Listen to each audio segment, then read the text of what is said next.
ಅಧಿಕಾರ ಹಂಚಿಕೆಯ ಚರ್ಚೆ ಬಗ್ಗೆ ಸಿಎಂ ಸಿದ್ದರಾಮಯ್ಯ ಹೇಳಿಕೆಯನ್ನ ನೀಡಿದ್ದಾರೆ. ಹೈಕಮಾಂಡ್ ಬಿಟ್ಟುಬಿಡು ಎಂದ್ರೆ ಬಿಟ್ಟು ಬಿಡ್ತೀನಿ ಎಂದು ಸಿಎಂ ಸಿದ್ದರಾಮಯ್ಯ ಸ್ಪಷ್ಟ ಸಂದೇಶವನ್ನ ನೀಡಿದ್ದಾರೆ. ಇನ್ನೆರಡು ಬಜೆಟ್ ಮಂಡನೆ ಪ್ರಶ್ನೆ ನಿರ್ಧಾರ ಹೈಕಮಾಂಡ್ ಮೇಲಿದೆ ಎಂದ ಸಿಎಂ.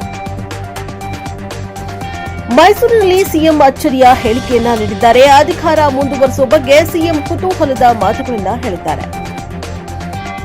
ಬಜೆಟ್ ಬಳಿಕ ಕಾಂಗ್ರೆಸ್ ಒಳ ರಾಜಕೀಯ ಮತ್ತೆ ಚರ್ಚೆಗೆ ಕಾರಣವಾಗಿದೆ ಸಿಎಂ ಮಾತು. 17ನೇ ಬಜೆಟ್ ನಂತರ ರಾಜಕೀಯ ಲೆಕ್ಕಾಚಾರ ಮುಂದೇನು ಎಂಬ ಪ್ರಶ್ನೆ ಎಲ್ಲರಲ್ಲೂ ಕಾಡ್ತಾ ಇದೆ. ಹೈಕಮಾಂಡ್ ತೀರ್ಮಾನಕ್ಕೆ ಬದ್ಧನಾಗಿದ್ದಾನೆ ಎಂದು ಸಿಎಂ ಸಿದ್ದರಾಮಯ್ಯ ಸ್ಪಷ್ಟ ಸಂದೇಶವನ್ನ ನೀಡಿದ್ದಾರೆ. ಅಧಿಕಾರ ಹಂಚಿಕೆ ಬಗ್ಗೆ ಮತ್ತೆ ಚರ್ಚೆ ಗರಿಗೆದಿರುವ ಸೂಚನೆ ಕಾಣ್ತಾ ಇದೆ.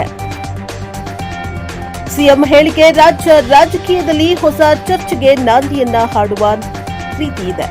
ಹೈಕಮಾಂಡ್ ನಿರ್ಧಾರವೇ ಅಂತಿಮ ಎಂದು ಸಿಎಂ ಸಿದ್ದರಾಮಯ್ಯ ಸ್ಪಷ್ಟಪಡಿಸಿದ್ದಾರೆ.